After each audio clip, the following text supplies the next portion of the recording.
Gente, boa noite a todos. Muito bem-vindos.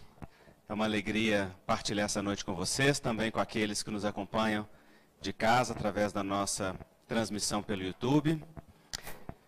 Bom, esse para mim é um dia muito querido, muito especial, porque apresentar um livro, um escrito, é sempre uma oportunidade de partilhar um pouquinho da gente com vocês. E esse livro, Atitude, particularmente, ele é ainda mais especial. Primeiro, porque eu nunca pensei em escrevê-lo. E segundo, pelo conteúdo dele. Eu nunca pensei em escrevê-lo porque ele simplesmente apareceu pronto um dia, dentro de mim. E aí eu tive que parir, quando percebi que ele já existia. E ele só nasceu pronto dentro de mim porque ele é o resultado de um ano de um trabalho interno meu. Desde um dia em que algumas circunstâncias da vida me convidaram a fazer um mergulho mais profundo dentro de mim, há um ano e pouquinho atrás. E aí eu comecei a olhar para mim, para a minha vida, para minhas metas, para as minhas posturas de uma maneira diferenciada. Não contrária ao que vinha antes, mas mais aprofundado e mais focado em alguns aspectos. E então, de repente, um dia eu estava no consultório e esse livro me veio todo de uma vez. Todos os capítulos, o título, ele simplesmente me encheu de dentro para fora. E aí, quando isso acontece, eu preciso escrever. E aí ele acaba saindo com facilidade. E esse livro tem um diferencial porque ele não é psicografado, ele é meu, embora também não possa atribuir a autoria a mim, porque o que a gente chama de eu é a somatória de muitos nós, não é? Que vão nos enchendo e que a gente vai ficando cheio daquilo. Então é meu porque vem das minhas entranhas, vem da minha alegria, da minha dor, vem das minhas buscas internas. E não vem, portanto, de um processo exclusivo mediúnico. Ele é um livro diferente porque ele não tem uma linguagem religiosa específica, diferentemente dos meus outros livros que sempre têm a associação do conhecimento espírita com alguma outra filosofia, esse não tem. Esse é um livro que alia psicologia, espiritualidade, constelação familiar, movimentos terapêuticos.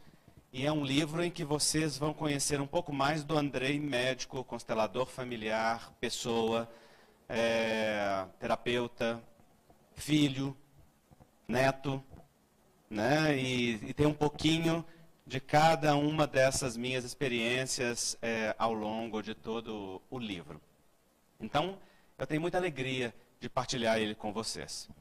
Com este livro, a Meng lança um novo selo, chamada editora Cura Interior, porque a AME Editora tem uma característica e uma identidade exclusivamente médico-espírita.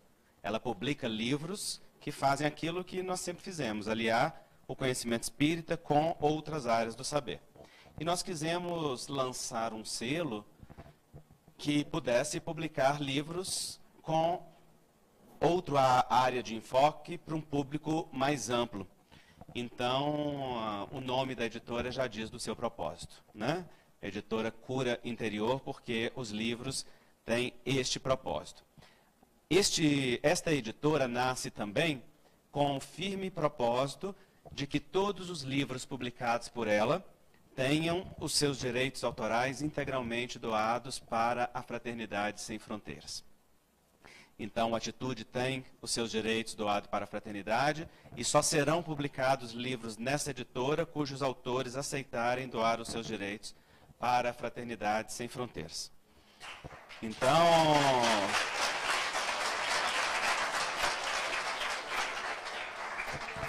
vocês não estão vendo, mas a Fraternidade Sem Fronteiras está aqui no cantinho.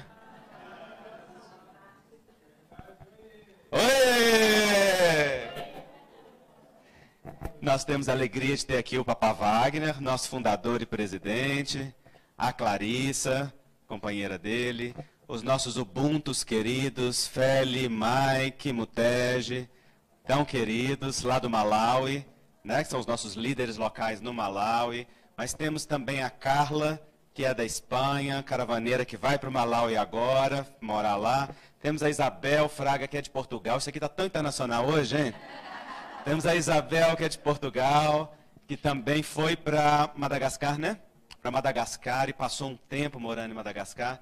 São pessoas que temos no coração o compromisso com essa causa que é a Fraternidade Sem Fronteiras. Então a gente fica inventando formas de dar suporte a esta causa. E a editora, então, Cura Interior já nasce com esse propósito. A AME Editora e a Meng, desde sempre, são parceiras da Fraternidade e muitos recursos já foram destas duas instituições para a Fraternidade. No entanto, a editora Cura Interior tem o firme propósito de ser um direcionamento mais intenso, né? E, bom, então aqui vocês veem um cenário que foi carinhosamente preparado pela minha mamãe. Que é aquela coisa fofa que está ali, ó. Dá oi para eles, mamãe.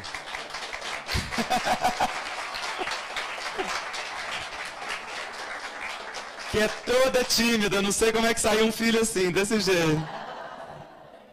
E do lado dela, meu querido papai.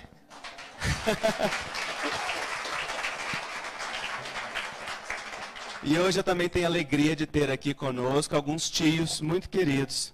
Então tem o meu tio José que está lá atrás. Dá um oi pro povo. Que é irmão do meu pai. Minha tia Rosa, que é irmã da minha mãe. E o tio Joaquim que se escafedeu, não sei onde anda. Ah, tá com o bebê lá fora. Muito bem.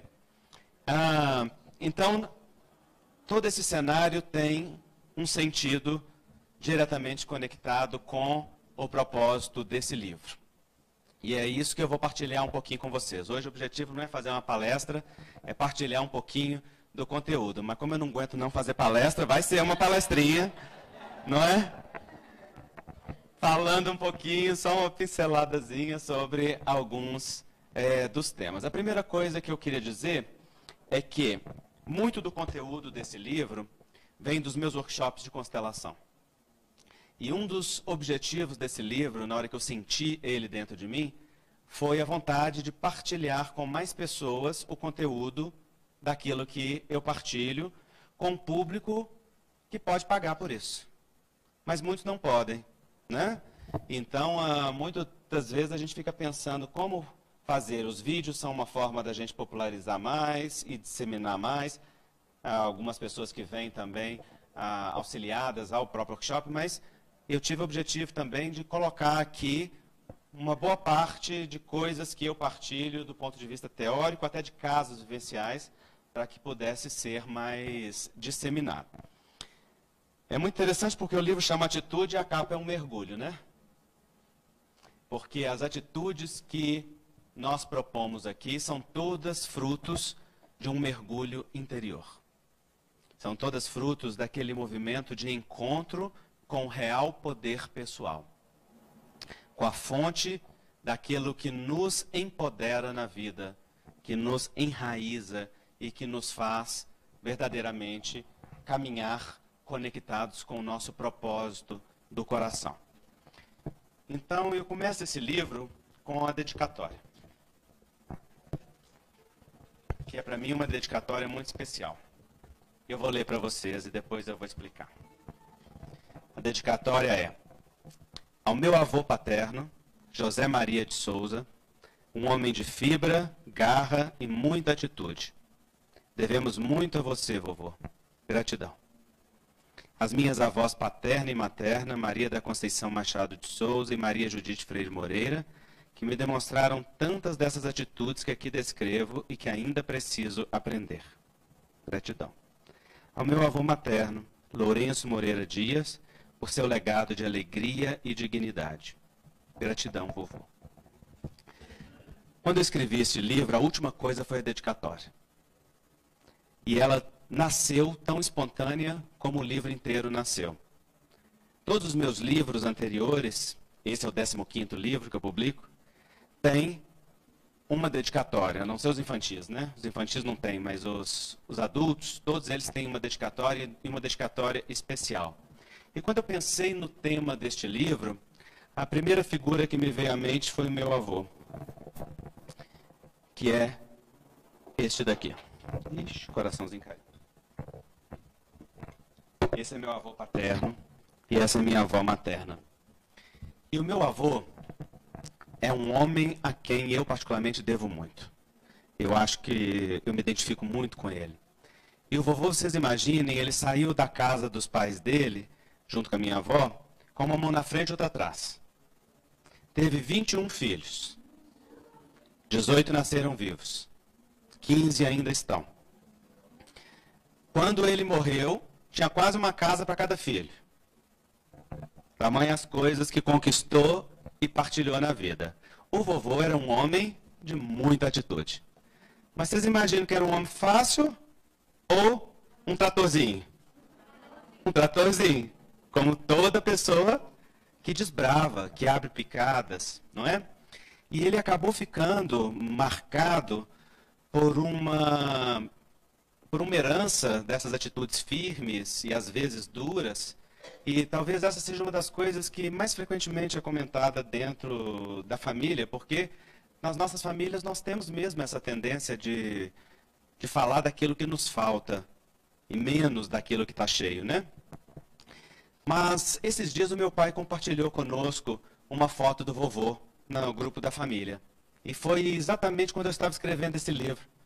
E era uma foto do meu avô mexendo na terra. E aquela imagem me tocou profundamente. Porque meu avô era um agricultor. E fazia plantações de um tudo. Depois se tornou um comerciante maravilhoso, daqueles que tinham um talento inato para a coisa. Meu avô se alegrava, e eu vi isso acontecer, de ir na feira e com R$1 comprar 4 alfaces ao invés de 2. Tamanha lábia e a capacidade de negociação. Não é? E a gente morria de vergonha, mas isso tem que ter uma capacidade também muito grande, né? E o vovô era um comerciante desses, teve uma venda na qual meu pai começou a trabalhar aos 7 anos de idade, o irmão dele, José, também, eles são os primogênitos, e vocês sabem que os primogênitos pegam a carga mais dura da herança familiar, mas também são aqueles que são levados mais longe pela grandeza do que recebem.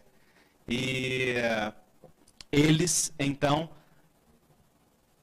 viram o vovô sempre trabalhando nisso. E quando eu olhei para aquela foto do meu avô, mexendo na terra, eu lembrei de tantas e tantas situações de férias que nós passamos no sítio do meu avô, em Santa Bárbara do Tuguri, e lembrei-me das plantações de laranja dele, que a gente adorava chupar laranja Serra d'Água, das plantações de mandioca, de tantas outras coisas que eu via e olhava com um orgulho infantil de pensar que o meu avô é que fazia aquilo, e ele fazia. E ele tinha uma maestria para mexer na terra. E então, quando eu vi aquela foto, eu me dei conta que a maior herança que nós temos do nosso avô na nossa família, nós netos, não é aquela postura firme que hoje eu tenho também e me faz tão bem.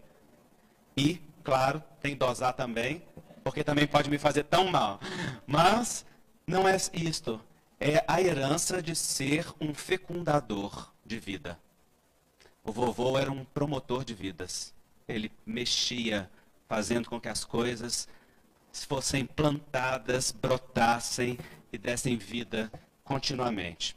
E quando eu olhei para isso, eu pensei numa atitude que me tocou muito profundamente. Eu quis começar a dedicatória falando dele.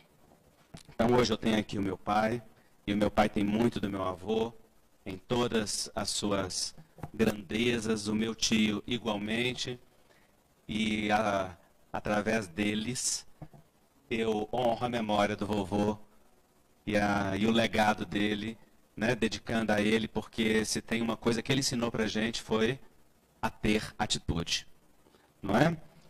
E a vovó igualmente.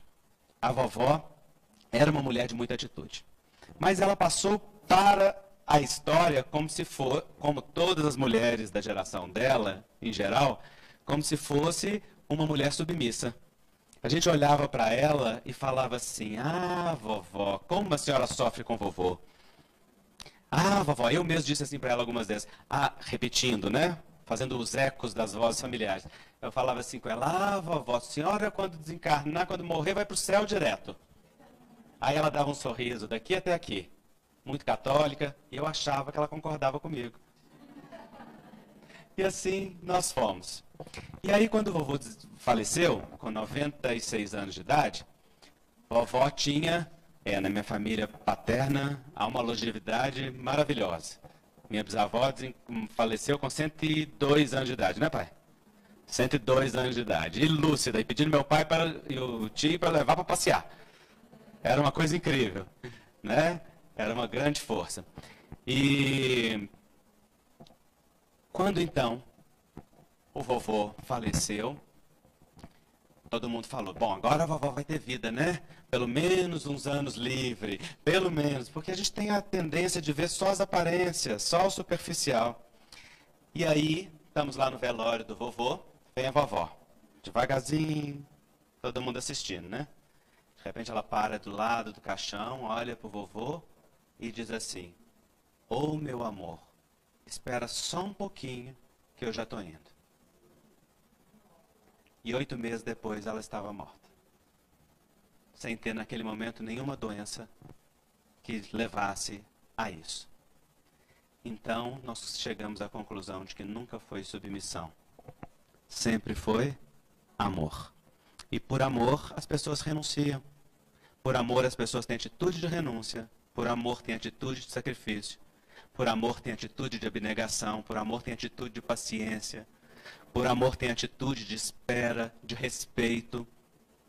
E isso a vovó nos deu como um legado enorme dela. E esse sorriso no rosto dela eu acho que mostra da alegria dela, né? E o vovô, embora tenha essa cara aqui de sisudo, era um coraçãozão também. Dá o coração deles aí, por favor. Bota aí, Joana.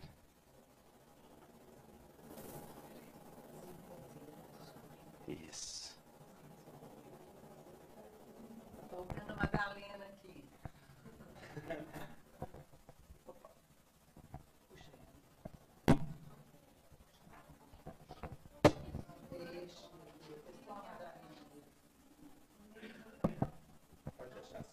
Quando você... Aqui vai cair também de novo. Tá.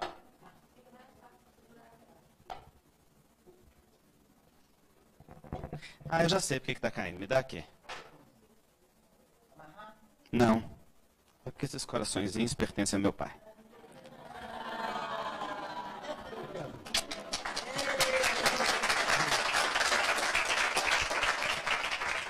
Primeira foto que eu ia tirar. E depois vem meus avós maternos. Meu vovô eu não conheci. Nem a mamãe o conheceu. Ele faleceu num choque anafilático, numa cirurgia, quando ela tinha 2 anos de idade. Então conviveu com ele só nos primeiros 2 anos. A senhora um pouquinho mais, né, tia? Um pouquinho só, né? E a minha vovó eu conheci muito bem e muito querida. E a minha avó foi uma mulher de uma atitude de abnegação e dedicação extrema. Ela ficou viúva, com 5 filhos nascidos e o 6º na barriga. E naquele momento isso representava uma luta acerba, porque a família não tinha uma condição confortável de vida. E ela levou adiante isso, né? Pagando o preço, inclusive, que custa isso na vida. E é uma mulher muito simples, muito humilde, muito religiosa também, assim como meus avós paternos. E a vovó nos marcou por uma atitude que meu pai sempre comentou dela, muito sagrada. A gente brincava com qualquer implicânciazinha, e aí meu pai sempre falava assim: olha, a sua avó materna, nunca nós a ouvimos falar mal de alguém. Da boca dela não saía uma crítica a uma outra pessoa, né, pai? Era alguém que sabia ter uma atitude de respeito que transcende até o que eu compreendo. Até aquilo que eu acho dentro da minha limitação, né, aceitável. E a minha avó teve isso de uma forma bonita. Então, ela e a minha avó materna, elas demonstraram para nós, ela muito afetuosa, sempre muito carinhosa conosco. Depois ela desenvolveu Alzheimer e teve um destino muito duro, muito difícil nos últimos anos da vida, e as filhas cuidaram dela com um amor extremado, tanto a minha mãe como a minha tia, alternava hora na casa de uma, hora na casa de outra. E ao longo daquele tempo nós fomos vendo. E é interessante porque minha vovó olhava para mim e falava assim, ela me reconheceu mais do que os outros netos até mais tarde, porque ela via uma semelhança no meu rosto com o pai dela. Então ela sempre olhava para mim assim com aquela cara de quem olha para alguma coisa diferente. E nós aprendemos muito com a vovó. Muito sobre paciência, muito sobre resiliência, sobre resignação, sobre coragem, porque precisa de muita coragem para você levar a vida adiante com 6 filhos, sozinha. Ela recebeu outras propostas de casamento, mas nunca aceitou se casar novamente. E a gente sempre atribuiu isso a um rigor religioso, né, que não deixava as pessoas recomeçarem a vida, mas só depois que eu estudei constelação é que eu entendi que ela faleceu casada com o vovô. E ela ficou a vida inteira casada com aquele que era o amor da vida dela. E esse amor da vida dela, que nós não conhecemos em relação, mas que eu conheço em mim, porque em mim há aquilo que é a memória dele, aquilo que é o legado dele, que eu conheço através da minha mãe, que tem metade do que é dele, é um homem que, pelas histórias, pela postura, nos legou também uma herança de muita alegria e de muita dignidade, como eu coloquei. Ele era muito benquisto pelas pessoas, né, mãe? Que o conheceram e que souberam dele. E eu tenho muito carinho. Quando eu virei espírita aos 16 anos de idade, eu comecei a frequentar um centro espírita que eu tinha acesso a um pouco da comunicação mediúnica. E a primeira pessoa que eu quis saber notícia, quando eu tive a oportunidade, foi do meu avô. E eu perguntei, logo no começo, e eu lembro dos espíritos falando assim, nós vamos procurar saber, meu filho. Era um espírito que não me conhecia particularmente, que estava me dando atenção, mas falou, eu vou procurar informação e te trago. E numa outra reunião ele me chamou e me contou que esse avô era um coração particularmente muito carinhoso com a família e que anonimamente, silenciosamente, estava sempre visitando a família, dando o seu suporte espiritual. E com aquilo eu vi um legado de força também do vovô muito grande. Então, o livro é dedicado a esses 4 queridos que nos deram o papai e a mamãe. Então, o coração do vovô e da vovó vai para a mamãe, que pode partilhar aí com a tia Rosa. Muito bem. Então, muito daquilo que eu aprendi com a constelação familiar, eu trago nesse livro como uma contribuição. Todos nós trazemos em nós todos aqueles que vieram antes de nós. Aquilo que nós chamamos de eu não existe sem os nós que vieram antes. E essa é a imagem que reflete isto. Esta imagem muito sintética, muito simbólica, ela mostra que cada filho é a união de um pai e de uma mãe. Que cada pai e mãe é a união do vovô e da vovó. E cada um de nós traz a memória de todos aqueles que vieram antes. E não só trazemos esta memória, mas nós nos vinculamos por laços de amor e de afeto muito especiais àqueles que vieram antes. Laços de amor esse que nos levam a muitos movimentos de fidelidade, fidelidade de amor. Algumas que nos levam adiante e nos ajudam a seguir, outras que nos emaranham em repetições de destinos. Então, uma das coisas que eu trago neste livro é isso. Passa para mim, Dante, por favor. Uma das coisas é essa árvore da vida que reflete os movimentos sistêmicos que nós temos em nós. Então, aqui na raiz da árvore, tomando a árvore como nós, na raiz da árvore nós temos aquilo que nos vincula à nossa família. É o pertencimento. E o pertencimento tem força de vida. A árvore nasce daquele terreno.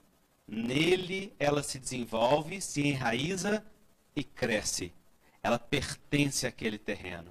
O que acontece com a árvore se retira do terreno a sua raiz? Morre.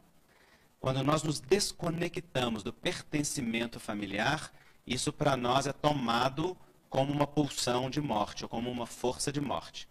E isso é tão forte que nós tentamos a todo o tempo evitar não pertencer. Porque não pertencer à família é para qualquer pessoa aquilo que nos fere no mais profundo. Então, pertencimento é uma força de vínculo muito grande, que não diz respeito apenas a nós gostarmos das pessoas, mas também a respeitarmos todos aqueles que vieram antes. Não é? Em uma família, todos pertencem, ninguém pode ser excluído.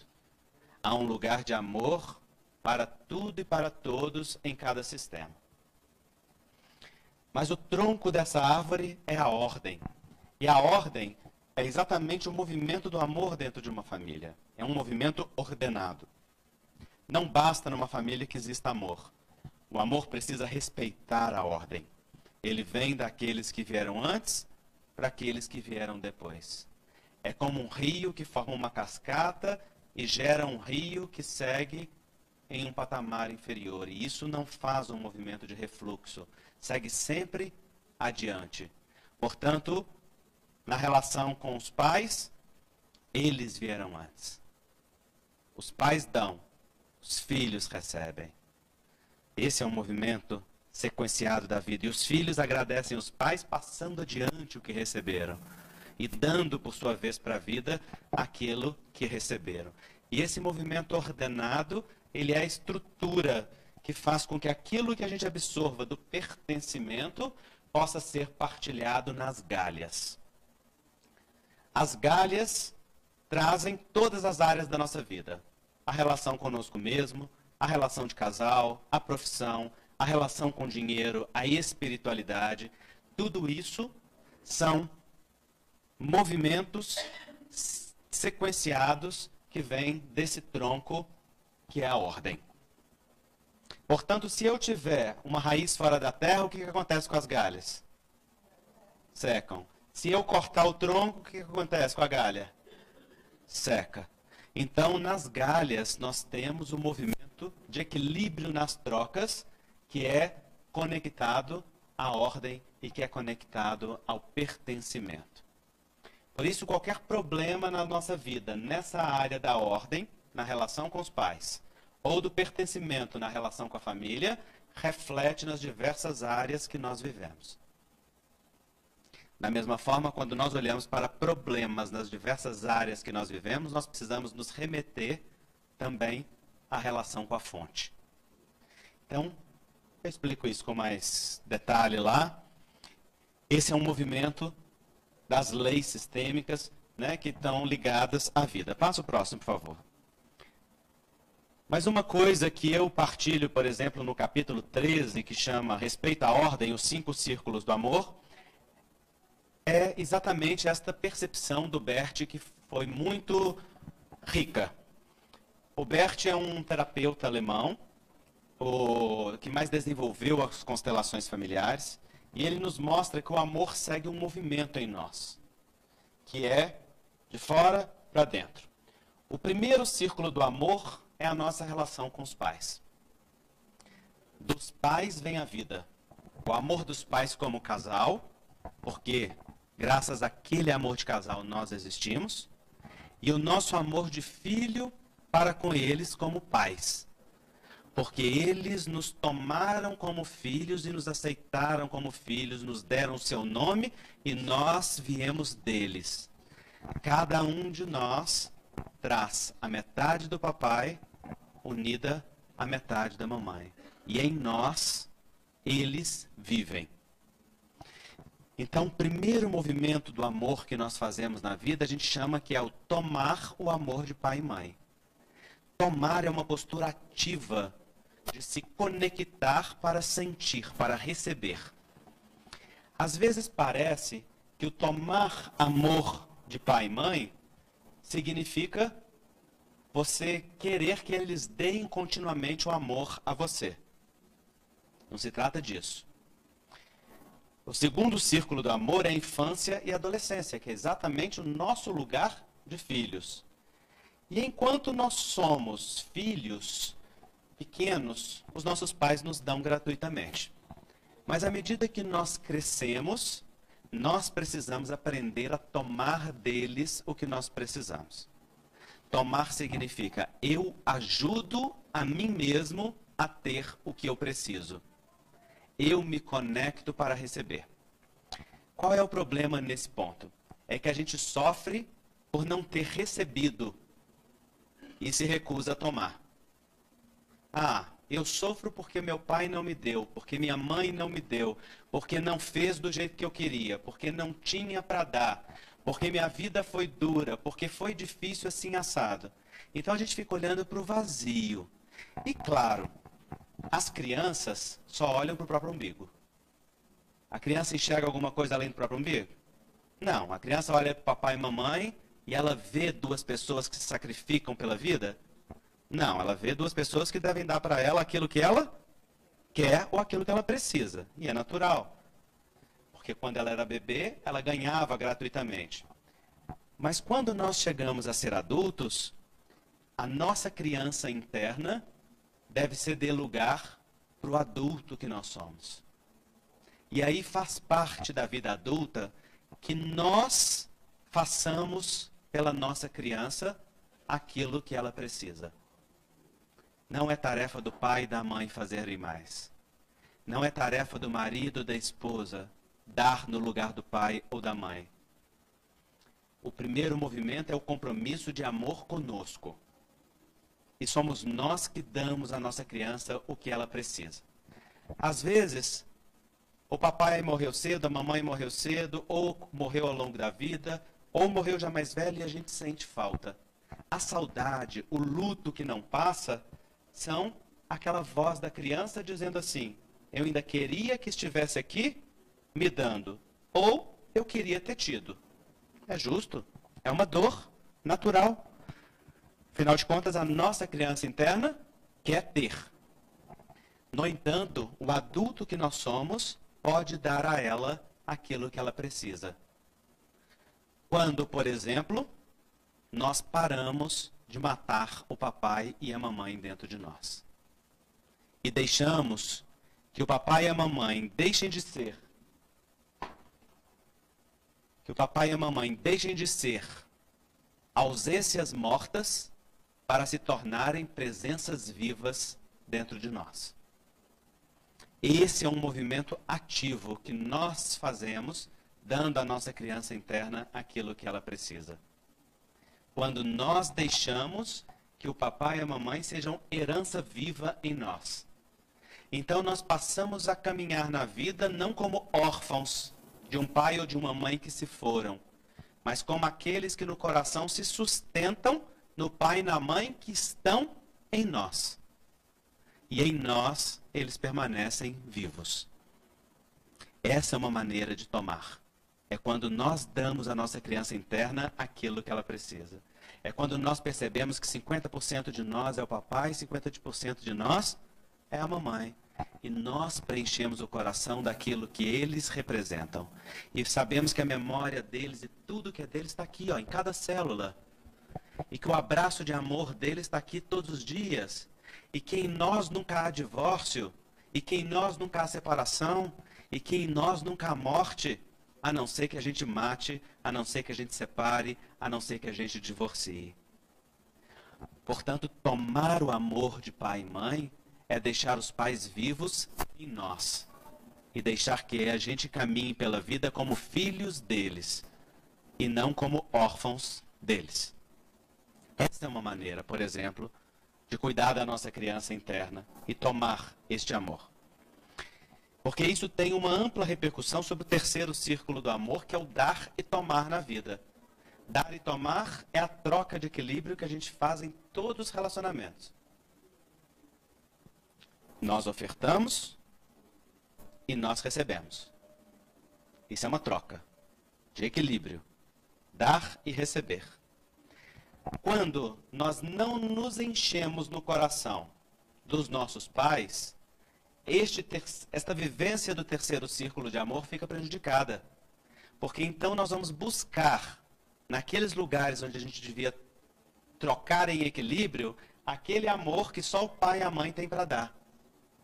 Por exemplo, buscar na relação de casal, buscar na profissão, buscar na relação com o chefe, buscar na relação com o amigo, na relação com o voluntariado, na relação com a espiritualidade.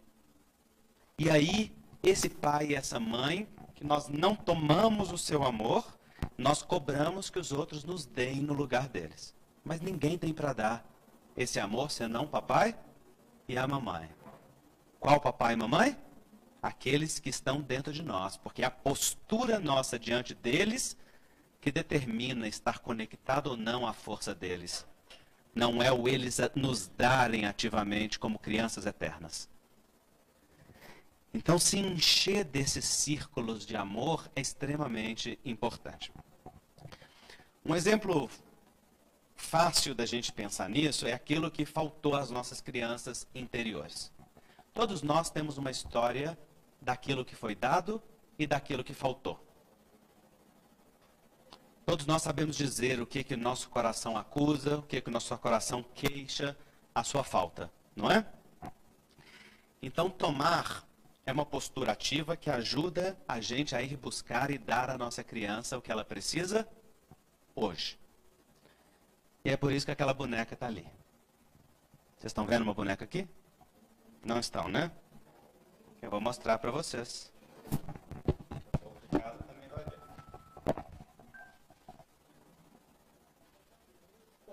Já tem música. É corda? Ah, é corda para ninar o bebezinho. É a mamãe. É a mãezinha, né? Essa boneca chama mãezinha. Como que ela chama mesmo? Não, o nome... Cici. Essa é a Cici, gente. E eu vou contar para vocês a história da Cici. A minha mãe sempre teve um sentimento e uma vontade de ter uma filha. E a vida deu para ela 3 filhos. E ela sempre ficou com aquele sentimento de falta, né? Que faltava uma filha, que faltava uma filha. Mas a vida deu para ela a primeira neta. E a primeira neta era uma menina. E ela então se envolvia toda com aquela menina, mas aquele sentimento dentro continuava. Então um dia minha mãe se lembrou que quando ela era criança, ela queria muito ter uma boneca que se chamava Mãezinha. Mas a mãe dela, como eu contei para vocês, ficou viúva muito cedo, lutou muito pela vida, e a única coisa que ela pôde ter foi uma boneca de pano, que ela gostava muito e brincou muito. E embora ela sempre quisesse a mãezinha, ela nunca pôde ter a mãezinha. Aí um dia ela contou isso para nós, em casa. E meu pai, muito amoroso, chegou no outro dia com uma boneca desse tamanho para ela. Eu lembro que essa boneca ficou do lado da cama da minha mãe. Na hora que nós vimos a minha mãe receber aquela boneca, eu falei, não deu certo isso. Porque a gente já conhece uns aos outros. Na hora que eu vi a alegria dela, eu falei, mamãe não tá assim tão feliz. Tempos depois, a mamãe confessou que não estava mesmo assim tão feliz, porque não era a boneca que ela queria. Era uma boneca linda, mas não era a mãezinha, porque ela não tinha contado pra gente que era a mãezinha. Aí o tempo passou e aquele sentimento continuava dentro dela. Ela falava, que coisa esquisita esse sentimento, né? Sou tão feliz com meus filhos, com a minha neta, e esse sentimento continua. Mas aí, comentando com uma vizinha, que é uma psicóloga, que também vivenciou a mesma coisa, as duas começaram a compartilhar isso. E entraram na internet e acharam a danada da mãezinha. No Mercado Livre. E compraram a mãezinha. E no dia que a mãezinha chegou na casa da vizinha, minha mãe subiu esbaforida o morro, chegou lá até bufando. Não é? Toda feliz. Igual criança para buscar a sua boneca. E veio para casa e se pôs a costurar vestidinhos para a boneca dela. Porque ela já sabia costurar. Aí tudo bem. E nós vimos minha mãe muito feliz. Aí, de repente, minha mãe vira e fala assim: meu filho, eu vou fazer o batizado da boneca. E eu faço questão que você venha. Aí, nesse dia, eu preocupei. Nesse dia, eu falei: mamãe regrediu. O que vai sair daqui? Não é? Mas ela fez questão e falou muitas vezes: você marca e fecha sua agenda e venha. E eu fiz. Filho não questiona. Filho obedece. Lá fui eu feliz de participar daquele dia. E aquilo que a minha mãe chamou de batizado da boneca foi uma das coisas mais lindas que eu já vi. Foi um testemunho de amor dela. Quando eu cheguei, vocês podem ver essa foto porque ela está no livro, tinha como é que chama aquele móvel? Um buffet. Tinha um buffet com a boneca no centro, docinhos que minha mãe fez de um lado, do outro, e um porta-retrato com a foto de uma tia. E minha mãe super feliz. E estava eu, meu pai, o Ney, a Rosa, a irmã dela, a psicóloga que era a vizinha, mais uma amiga. E mais uma amiga, que é a Lourdinha. E o que minha mãe chamou de batizado foi contar para nós a história daquela boneca e da criança interior dela. Então ela começou dizendo da sua mãe. E ela disse: a minha mãe fez o melhor que pôde.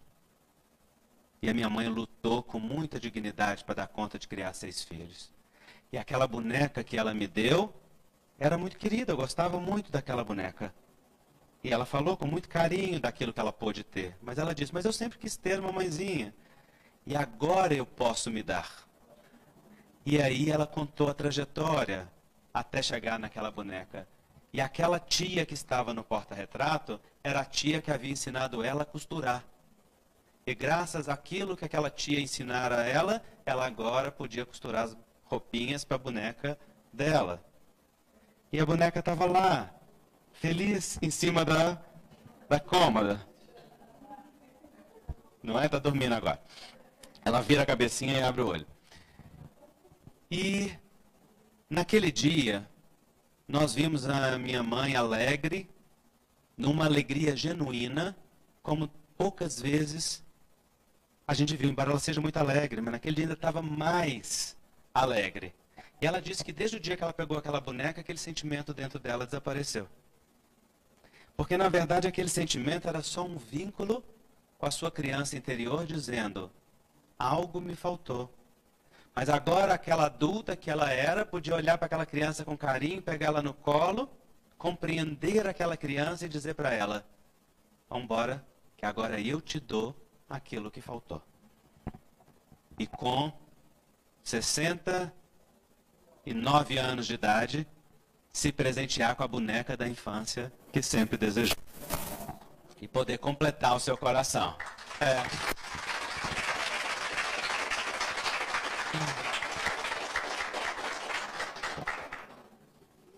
Aí eu falei com ela: mãe, eu posso publicar isso? E posso botar uma foto da senhora? Ela riu muito e falou: pode, meu filho. E como eu não paro, né, eu falei: eu posso apresentar a boneca no lançamento? Ela: pode, meu filho. Então tá aqui a Cici. Completa, vem cá. Vem cá, mamãe, pro pessoal que tá vendo, pro pessoal que tá te vendo de casa ver você. Vira lá dentro. Peraí. Repete aqui, mãe, pro pessoal de casa te ouvir. No que ele me perguntou através de um zap: mãe, posso publicar a história e a foto daquele batizado da boneca? Eu falei: olha, se você quer, pode, meu filho. Em 2 segundos chegou o capítulo do livro no meu zap.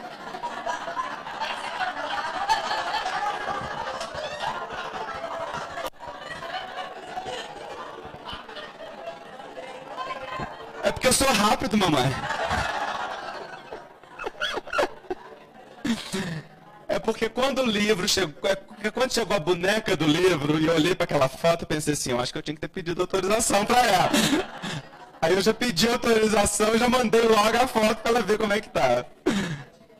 É. Mas vejam vocês, sempre é tempo da gente dar à nossa criança interior aquilo que ela precisa.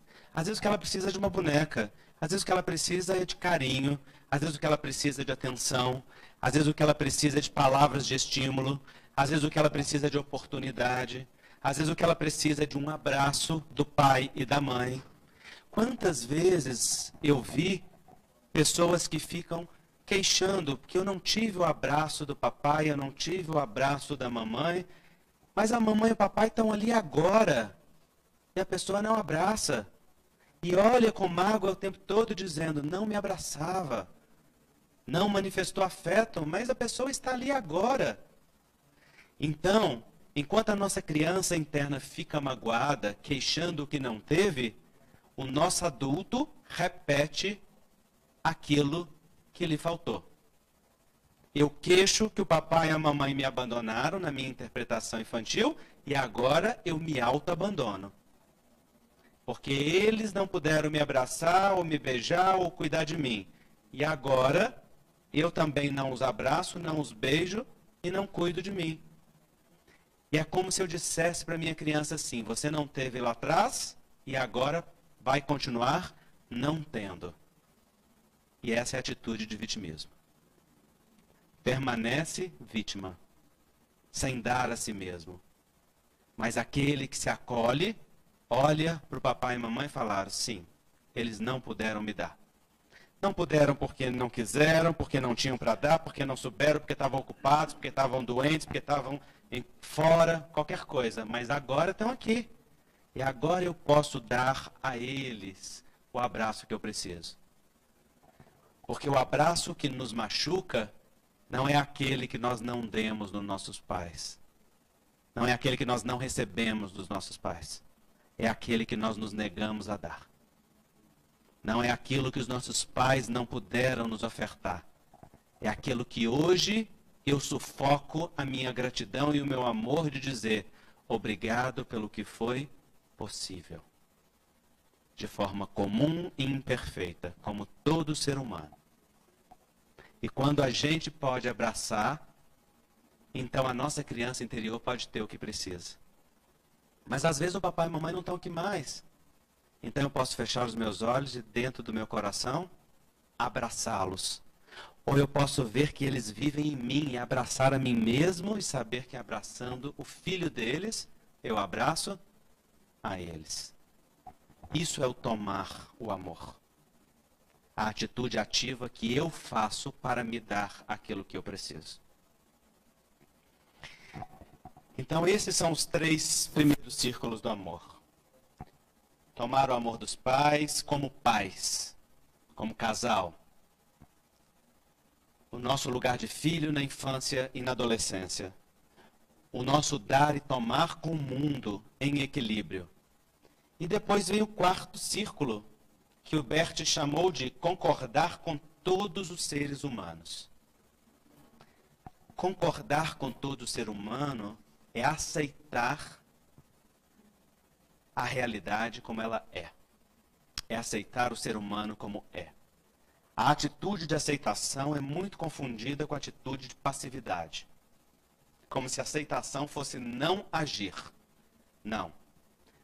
O oposto de aceitação não é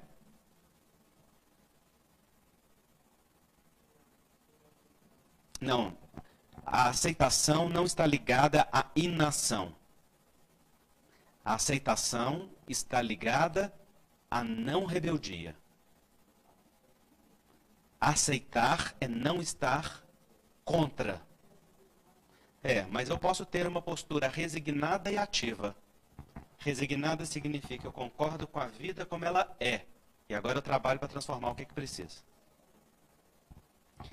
Ao invés de olhar para o que falta, para o que não funciona, eu olho para o que falta, para o que está cheio. E então eu promovo o que está cheio para que preencha os diversos espaços vazios. Esse é o quarto círculo do amor, concordar com todos os seres humanos. E o quinto é concordar com o mundo. Concordar com o mundo como ele é, com todas as suas justiças e injustiças, com toda a sua beleza e a sua dificuldade. E a gente sabe que esses últimos círculos do amor são bem difíceis. Não é? Sobretudo para quem não completou o movimento interno com os círculos precedentes. Porque quem não aceita os próprios pais não aceita o outro como é. Quem não respeita a própria mãe não respeita as outras mulheres. Quem não respeita o próprio pai não respeita as outras autoridades. Quem não respeita a ordem familiar não respeita a hierarquia profissional.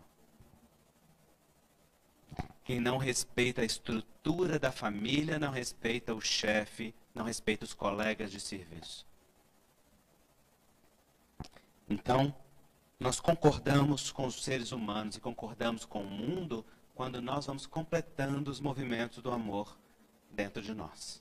E esse é um processo que requer de nós um mergulho interior de autopercepção, que requer de nós compromisso conosco mesmo e que requer de nós atitudes transformadoras na vida. Atitudes conosco e atitudes com o outro. Muito resumidamente, esses são círculos do amor. Então, esse livro é um pouco disso tudo.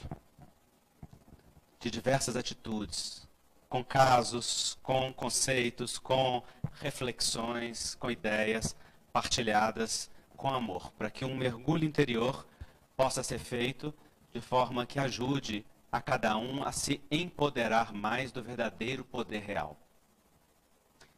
Porque no dia a dia a gente está sempre lutando entre a importância pessoal e o poder real.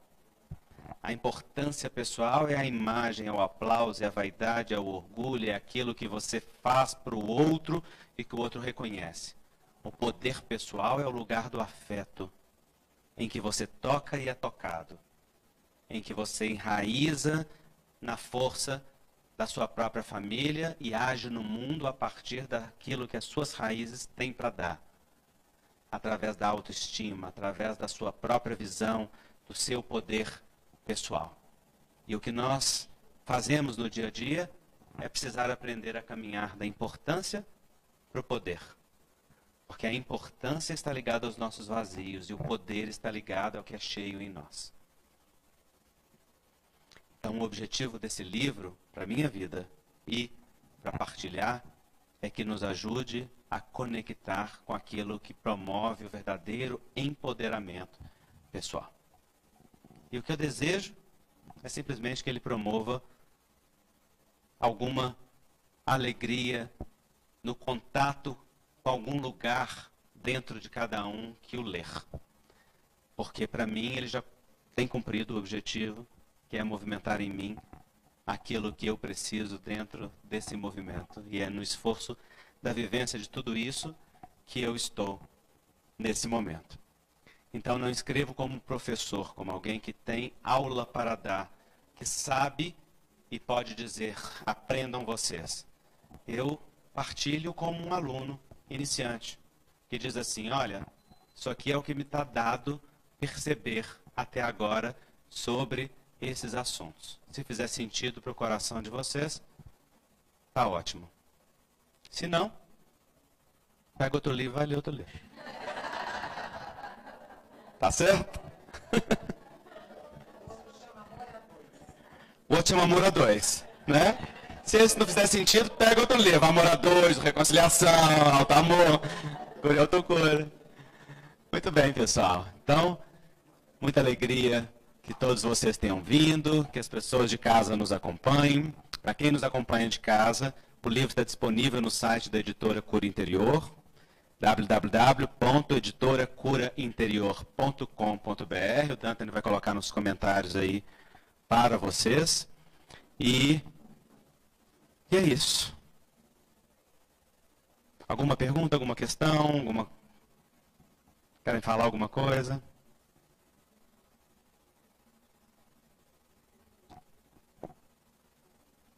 Não? Muito bem. Então, eu passo para o Érico para a gente poder encerrar. E aí eu vou ter a alegria de assinar o livro aqui para quem desejar.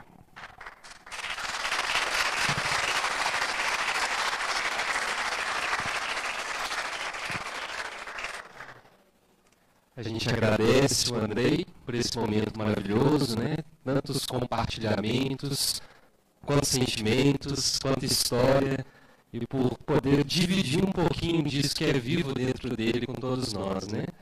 E para a gente encerrar, mantendo esse clima gostoso e ir embora para casa tranquilos, antes, obviamente, passando para autografar o livro com o Andrei, peço o Leandro para vir aqui, fazer a prece por nós.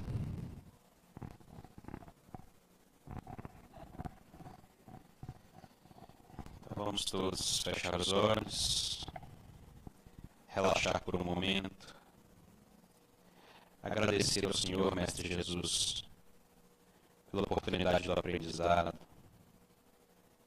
desta vida de relação em que podemos aprender uns com os outros, exercitar a nossa fraternidade, e sentirmos realmente como irmãos, preparados para compartilhar as experiências pessoais em prol não da nossa grandeza individual, mas de toda a nossa família. Senhor, que nos ensinou a amar, a respeitar todos os seres, dos mais simples aos mais complexos. Continue conosco esta noite e em todos os dias, orientando os nossos passos, mostrando-nos o caminho da paz, do amor e da união. Que assim seja.